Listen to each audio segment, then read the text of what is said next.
آج ویو 360 میں یوکرین کے لیے امریکی فوجی امداد کے لیے کون سا خطرہ بڑھا؟ ریپبلکن عوامی نمائندوں کی مخالفت یا اسرائیل حماس جنگ؟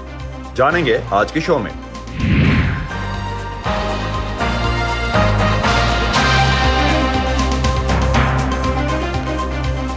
وائس آف امریکہ کے واشنگٹن اسٹوڈیوز میں آپ سب کو خوش آمدید۔ آپ دیکھ رہے ہیں پروگرام ویو 360 اور میں ہوں اسد اللہ خالد۔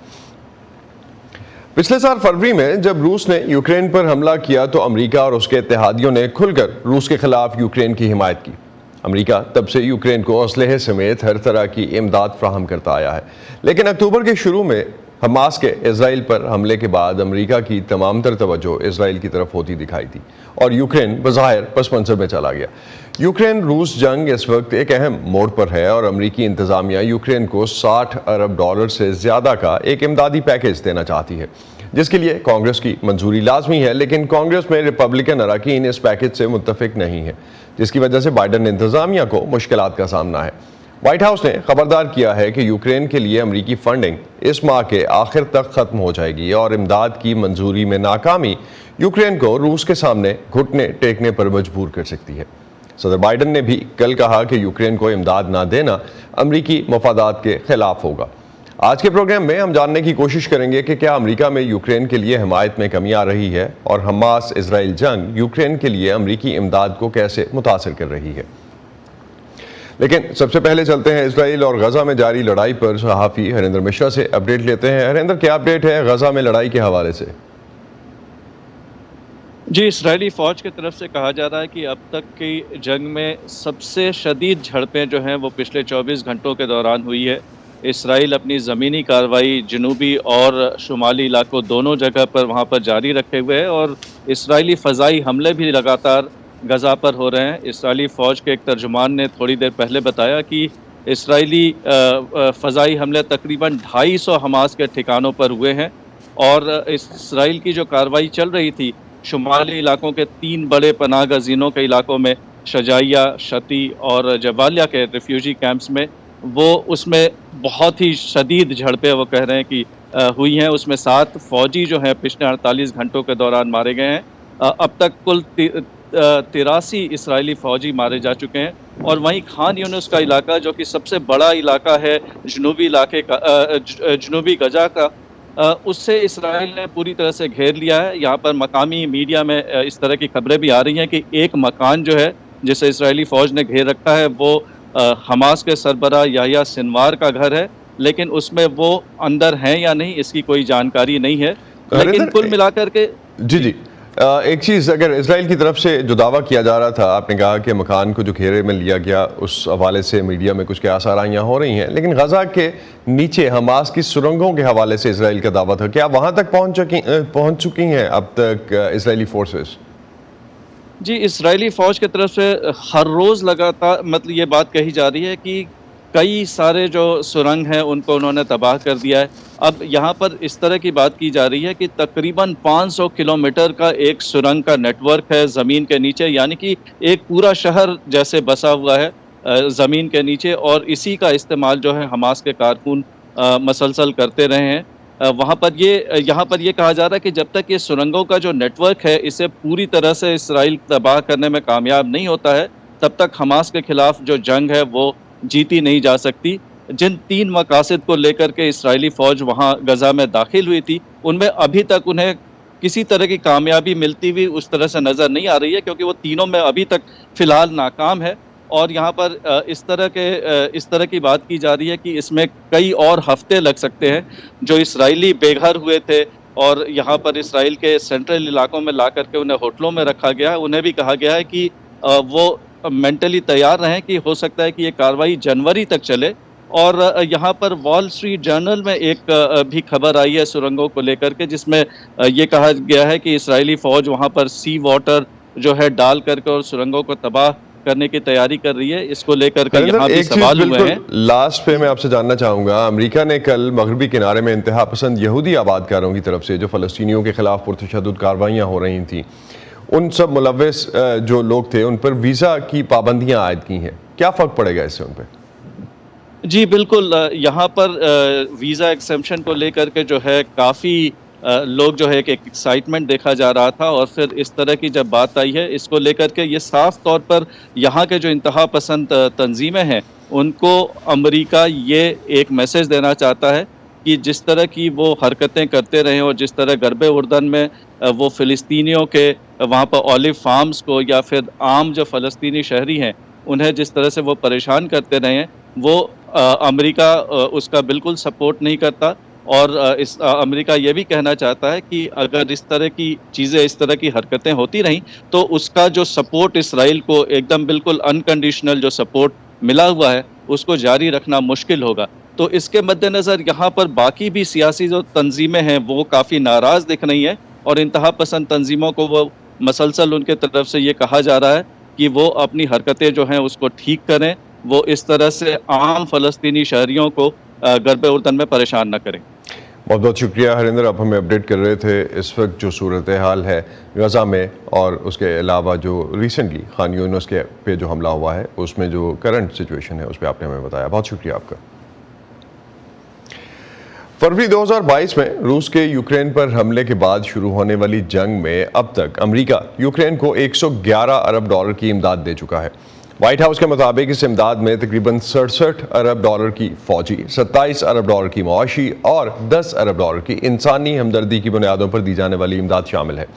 لیکن $61 ارب کے نئے امدادی پیکج کے لیے ڈیموکریٹس کو ایوان نمائندگان میں ریپبلکن اراکین کی طرف سے مخالفت کا سامنا ہے، جبکہ دوسری طرف امریکہ نے 7 اکتوبر کے بعد سے اسرائیل کو $14.5 ارب کی فوجی امداد دی ہے، اور دونوں ہی پارٹیوں کے اراکین کی طرف سے اسرائیل کی غیر متزلزل حمایت کا اعلان کیا جا رہا ہے۔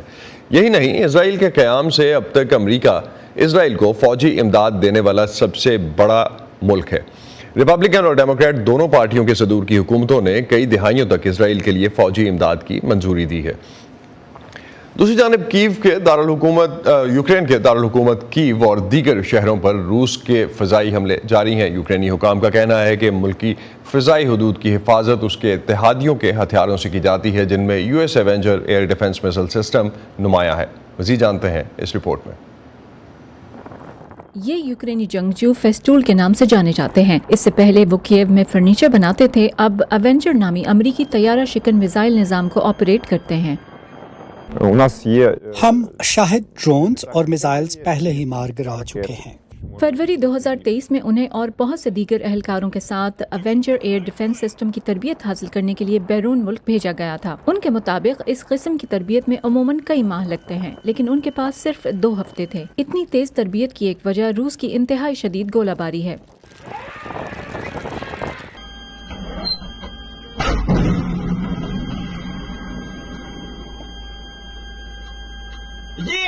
ایونجرز مارچ 2023 میں پہلی مرتبہ یوکرین میں استعمال کیے گئے۔ یوکرینی ملٹری پریس آفیسر وٹالی جیورجیف کا کہنا ہے کہ وہ عام شہریوں اور عسکری دونوں اہداف کی حفاظت کر رہے ہیں۔ روسی نہ صرف فوجی تنصیبات پر بلکہ اہم انفراسٹرکچر اور شہری آبادی پر بھی حملہ کرتے ہیں، لہٰذا تقریباً تمام فضائی دفاعی نظام ان تنصیبات اور شہریوں کے مکانات کے دفاع کے لیے استعمال کیے جاتے ہیں۔ فیسٹول کا کہنا ہے کہ روس کے یوکرین پر حملے سے پہلے ایونجرز کو کبھی بھی ڈرونز مار گرانے کے لیے استعمال نہیں کیا گیا تھا۔ اسی وجہ سے وہ اور ان کے ساتھی اس نئے تجربے اور ایونجرز کے نئے استعمال کے بارے میں معلومات شیئر کرنے کے لیے اپنے امریکی ساتھیوں کے ساتھ مسلسل رابطے میں ہیں۔ انہیں ہماری طرح ڈرون سے نمٹنے میں اتنی مشکلات نہیں تھی۔ عموماً یہ اسٹنگر میزائلز دشمن کے ہوائی جہازوں اور ہیلی کاپٹروں کو نشانہ بنانے کے لیے استعمال کیے جاتے ہیں۔ اس جنگی سسٹم کی مکمل تعیناتی میں الارم بجنے سے پہلا شاٹ فائر کرنے تک صرف 15 منٹ لگتے ہیں۔ اس سسٹم کو چلانے کے لیے صرف 2 لوگوں کی ضرورت ہوتی ہے، ایک ڈرائیور اور ایک گن چلانے والا۔ اینا کوستیوچینکو کی رپورٹ کے ساتھ فائزہ بخاری، وائس آف امریکہ۔ اس وقت یوکرین اور اسرائیل کے لیے امریکی امداد اور حمایت کتنی ضروری ہے، اس بارے میں بات کرنے کے لیے ہمیں جوائن کر رہے ہیں علی سرور نقوی، پاکستان کے سابق سفارتکار ہیں۔ ایمبیسڈر، مشرق وسطیٰ میں لڑائی سے پہلے بھی امریکہ میں یوکرین کے لیے حمایت میں کچھ کمی تھی، فٹیگ کی بات کی جا رہی تھی، جس کی وجہ سے ایک وجہ جنگ کا طول پکڑنا بھی ہے۔ اس وقت یوکرین کے لیے امریکی امداد کتنی اہم ہے اور اس میں کمی سے کیا اثر پڑے گا جنگ پر؟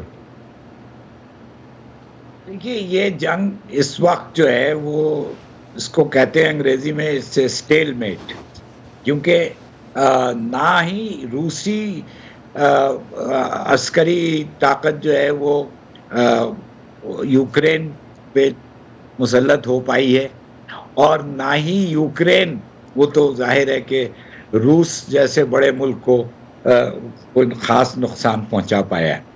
تو یہ ایک اسٹیل میٹ کی سچویشن ہے، ایک قسم کی کا جمود ہے. گرچہ حرکت بہت ہے لیکن یہ کام کچھ کسی کا بھی آگے نہیں بڑھ رہا. تو امریکی امداد بہت اہم ہے اور وہ کافی دن سے ان کو ملتی رہی ہے، لیکن اب چونکہ امریکہ میں کانگریس کا جو رویہ ہے اور جو غزہ کا تنازع کھڑا ہو گیا ہے، اس وجہ سے لگتا یہ ہے کہ امریکی امداد بھی کم ہو جائے گی، جس کا یوکرین پہ بڑا منفی اثر پڑے گا اور روس اس کا فائدہ بھی اٹھا سکتا ہے. تو جو یوکرین کی خود مختاری اور آزادی جو کہ اس وقت خطرے میں ہے، وہ مزید مشکل میں آ جائے گی. تو اس وقت جب سچویشن یہاں پہ ہے اور اس موڑ پہ یہ سوال مختلف حلقوں میں اٹھایا جاتا ہے کہ امریکہ کے لیے اسرائیل زیادہ اہم ہے اس وقت اگر دونوں میں سے چوز کرنا ہو یا یوکرین؟ یہ تو بڑا مشکل سوال ہے، کیونکہ امریکہ دونوں ہی جنگوں کو کچھ حد تک ان کی حمایت کرتا رہے گا، اور یعنی آپ کا سوال جو ہے اس سے تو یہ لگتا ہے کہ اسرائیل کو چھوڑ کر وہ یوکرین کی طرف مائل ہو جائے یا یوکرین کو چھوڑ کر اسرائیل کی طرف پوری طرح مائل ہو جائے. تو میں نہیں سمجھتا کہ ایسا ہوگا.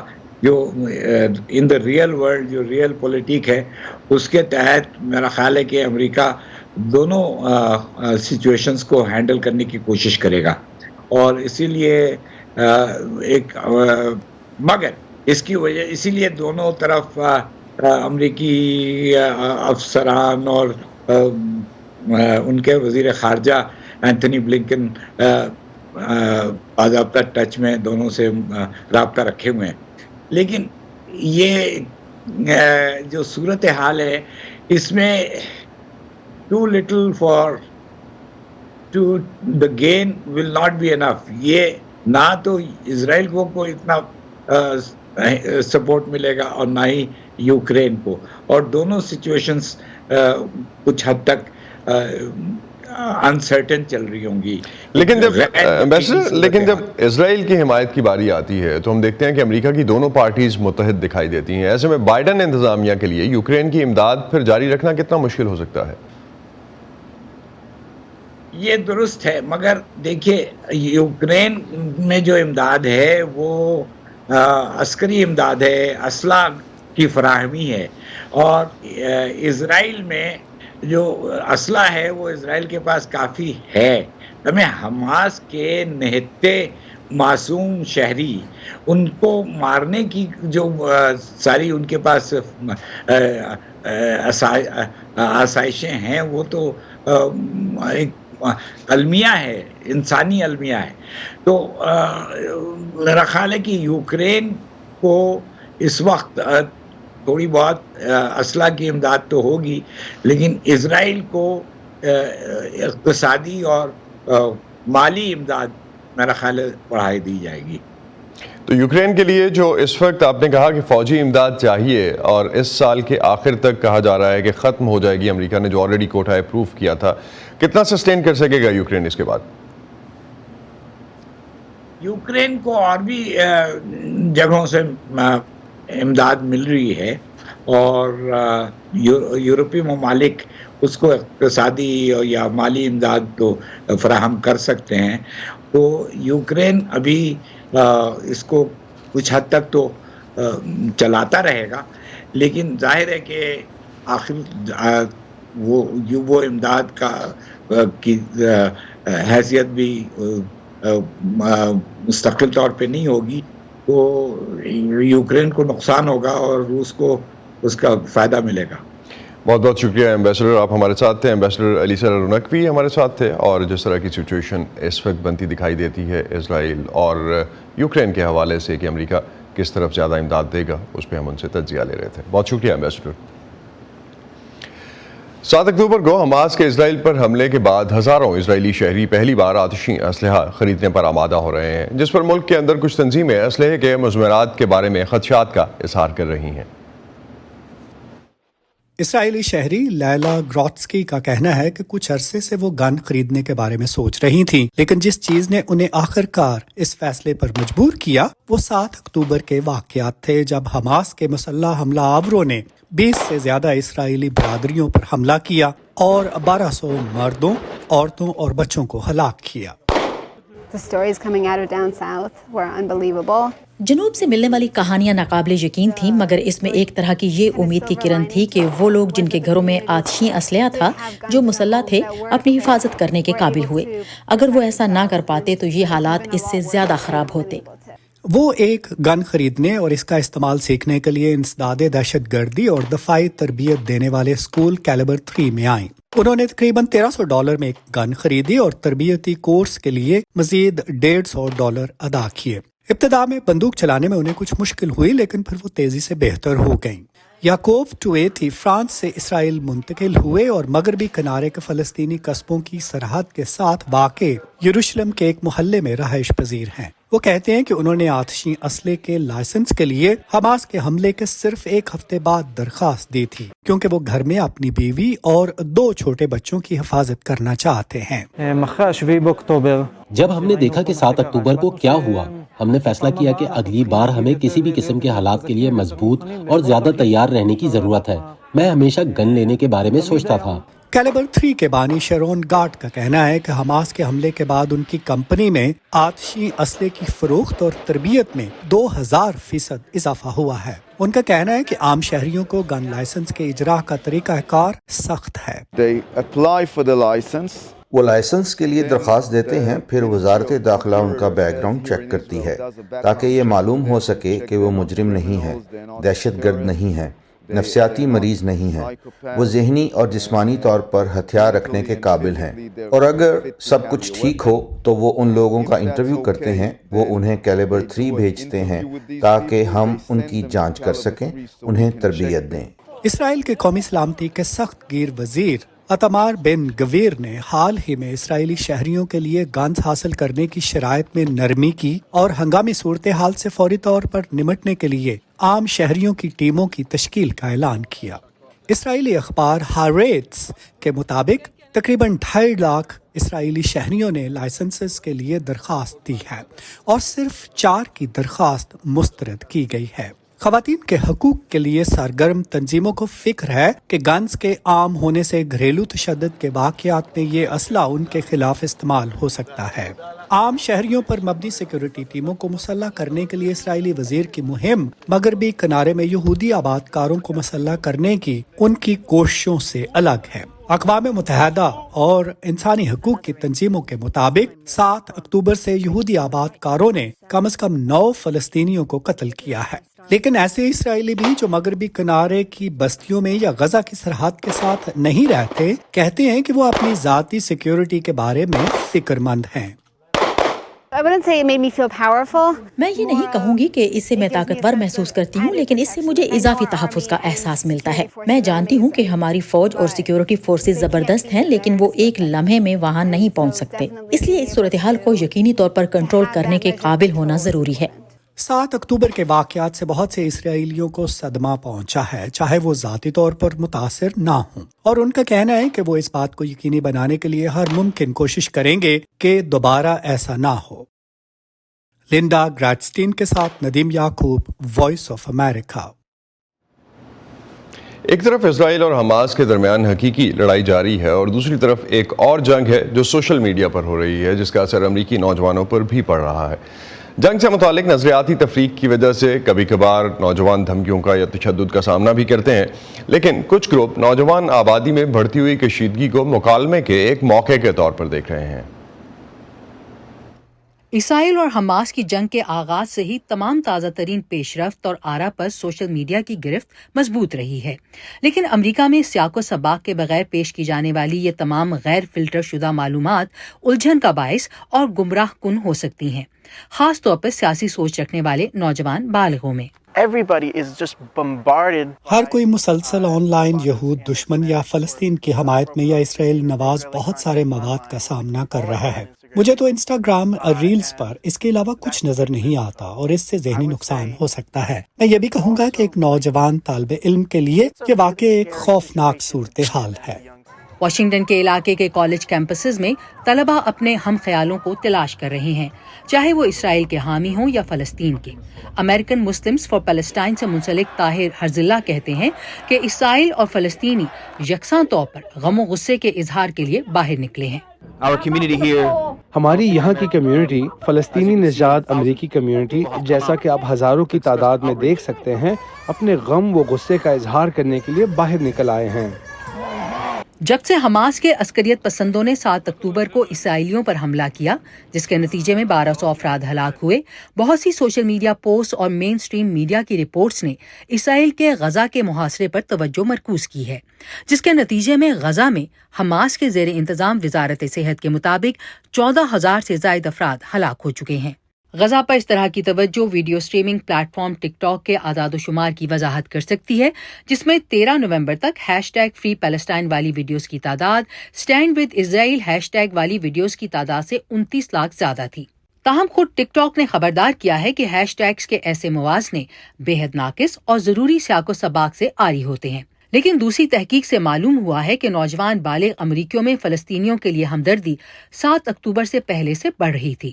ٹک ٹاک 2006 سے 2016 کے درمیان جمع کیے گئے پیو ریسرچ کے اعداد و شمار کی طرف اشارہ کرتا ہے، جس سے ظاہر ہوتا ہے کہ پرانی نسلیں جن کی اس ایپ پر موجودگی کم ہے، ان کا نوجوان نسل کے مقابلے میں اسرائیل کے ساتھ ہمدردی رکھنے کا امکان زیادہ ہے۔ کچھ نوجوان کسی فریق کی سائیڈ لینے کو آن لائن ایک دوسرے سے رابطے کے موقع کے طور پر دیکھتے ہیں۔ میکس کیٹس اور فرید ادیبی نے جارج واشنگٹن یونیورسٹی کے کیمپس پر ایک ڈیجیٹل میڈیا تنظیم لیفٹ مڈل رائٹ شروع کی، جس کا مقصد کالج کے طلباء اور دیگر نوجوان لوگوں کو اپنے خیالات بیان کرنے میں مدد کرنا ہے۔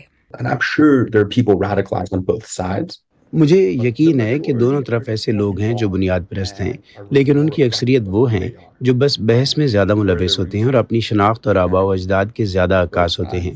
اور اگر دونوں فریق ایک کمرے میں بیٹھیں، جیسے جارج واشنگٹن یونیورسٹی فار اسرائیل اور students for justice in Palestine, اور وہ 1 گھنٹے تک بات کریں تو انہیں احساس ہوگا کہ وہ ایک دوسرے سے نفرت نہیں کرتے، انہیں ایک دوسرے کے نظریات سے کوئی مسئلہ نہیں ہے، یہ صرف ان کی شناختوں کا معاملہ ہے جو جغرافیائی سیاسی مرحلے پہ ٹکراتی ہیں۔ اس طرح کی ملاقاتیں انٹرنیٹ کے ذریعے بنیاد پرست گروہوں کے درمیان ایک قسم کی آن لائن جنگ بندی فراہم کر سکتی ہیں، چاہے اسرائیل اور حماس کے درمیان تعلقات اس وقت کشیدہ ہی کیوں نہ ہوں۔ اینتھنی لیبروٹو کی رپورٹ کے ساتھ عائشہ خالد، وائس آف امریکہ۔ اسی پر ختم کرتے ہیں آج کا ویو 360۔ اسٹے سیف اور پاکستان اور خطے سمیت دنیا بھر کی اہم خبروں اور دلچسپ معلومات کے لیے آپ آ سکتے ہیں ہماری ویب سائٹ urduvoa.com پر۔ یہ سارا کانٹینٹ آپ کو ملے گا ہمارے سوشل میڈیا پلیٹ فارمز پر بھی، facebook.com/VOA Urdu، یوٹیوب پر ہمارا چینل ہے VOA Urdu کے نام سے، اور ایکس اور انسٹاگرام پر ہمارا ہینڈل ہے @VOA Urdu۔ اب تک کے لیے اتنا ہی، اسد اللہ خالد کو اجازت دیجیے، خدا حافظ۔